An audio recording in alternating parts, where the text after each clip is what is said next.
तुझे खा जाऊंगी। और जहाँ तक रही चाय की बात, तो वो तो मैंने अभी तक पी ही नहीं है। ये कहकर उसने चाय की प्याली उठाई और चाय पीने लगी। चाय पीते ही, वाह बहुत ही अच्छी चाय है, बिल्कुल तुम्हारी जैसी। अरे बहू तुम खड़ी क्यों हो? तुम्हें कहा है ना मैंने बैठने के लिए, बैठो। जी माँ जी, कहिए आप मुझसे क्या बातें करना चाहती थी? तब शर्मिला की सास ने उससे कहा, शर्मिला बहू, तेरी शादी को लगभग 1.5 महीने हो गए, तू कब तक ये साड़ी और घूंघट में रहेगी? मैं समझी नहीं माँ जी।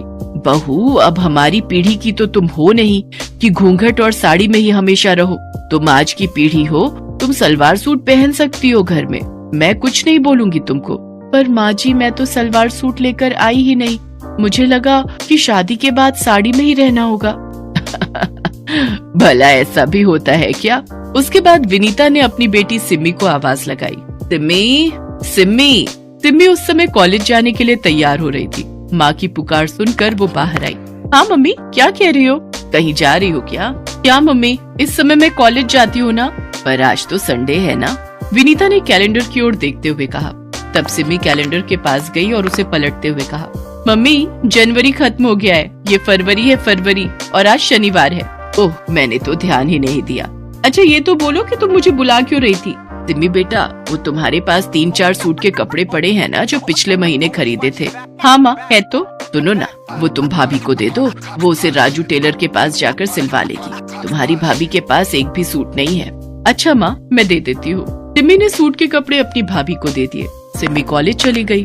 बहू सुनो, ये लो सूट का कपड़ा, इसे सिलवा लो। यहाँ से थोड़ी दूर पर राजू टेलर्स है, तुम उसके पास चली जाओ। मैं अकेली जाऊँ? हाँ बहू चली जाओ ना, तुम्हें तो पता है ना मेरे घुटनों में कितना दर्द रहता है।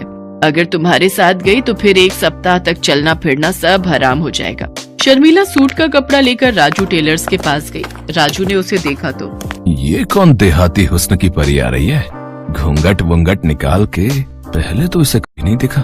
राजू टेलर शर्मिला को घूर घूर कर देख रहा था। उसे इस तरह घूरता देखकर शर्मिला झेंप गई। तब राजू ने उससे पूछा, कहिए क्या सेवा करूं मैं आपकी भाभी जी? जी ये सूट बनवाना है।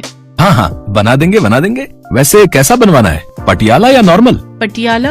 अरे पटियाला नहीं पता आपको? आजकल वो स्टाइल बहुत चलता है। मैं तो एक्सपर्ट हूँ पटियाला का, मेरे पास दूर दूर से लोग आते हैं पटियाला सूट सिलवाने। उसके बाद राजू टेलर ने शर्मिला को दुकान पर रखे कुछ सैंपल दिखाए। शर्मिला को वो पसंद आ गए। हाँ जी सही है, ऐसा ही बना दो मेरा।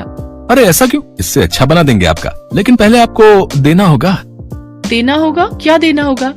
अरे नाप देना होगा, नाप। बिना नाप मैं कैसे बनाऊंगा आपके लिए पटियाला सूट?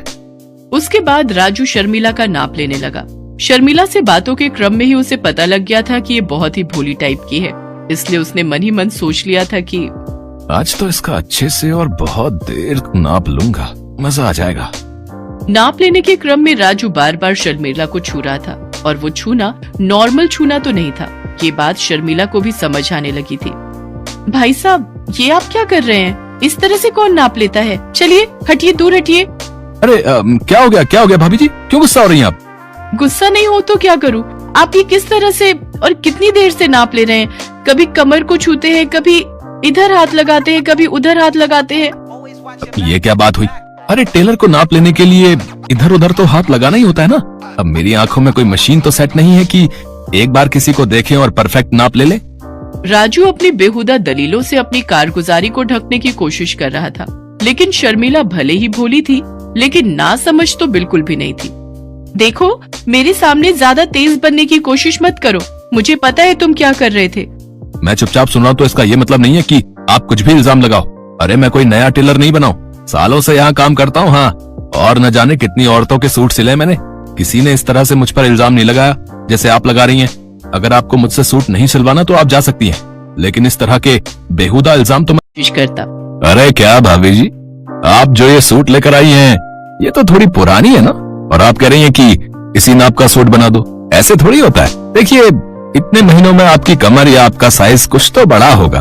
अगर मैं पुरानी नाप से ही ये वाली सूट बना दूंगा तो फिर फिटिंग सही नहीं होगी ना। अच्छा ठीक है, फिर ले लो ना। महिला के इतना कहने पर ही राजू की आंखों में चमक आ जाती। अपने गले में पड़े इंच टेप से वो नाप लेने लगता है। हाँ भाभी जी, जरा सा सामने आइए। हाँ ठीक है, जरा कमर की नाप ले लूं। उसके बाद तो वो लगभग आधे घंटे नाप लेने में ही लगा देता। और अगर कोई उससे कहता कि अरे राजू मास्टर जी, कितनी देर से नाप ले रहे हो, शाम तक नाप ही लोगे क्या? देखिए भाभी जी, मेरा नाम है राजू मास्टर। मैं अपने काम से कोई समझौता नहीं करता। हाँ, ठीक से नाप लूंगा तभी तो मस्त सूट बना पाऊंगा ना। अब उसकी इस बात पर कोई क्या ही उसे बोलता। बहरहाल औरत के जाने के बाद वो उस औरत के ख्याल में खो जाता। और क्या मस्त फिगर थी भाभी जी की। ओहो, इसके आगे तो सारी हीरोइनें फेल है यार। वाह ऊपर वाले, क्या किस्मत बनाई है तुमने मेरी। जरूर मैंने पिछले जन्म में कोई अच्छे कर्म किए होंगे जो आपने मुझे दर्जी बनाया। हे भगवान, बस एक ही प्रार्थना है कि अगले जन्म मुझे दर्जी ही कीजिए, ताकि मैं अलग अलग और खूबसूरत औरतों के नाप ले सकूं। राजू टेलर अपने काम की आड़ में औरतों के साथ छेड़छाड़ किया करता था।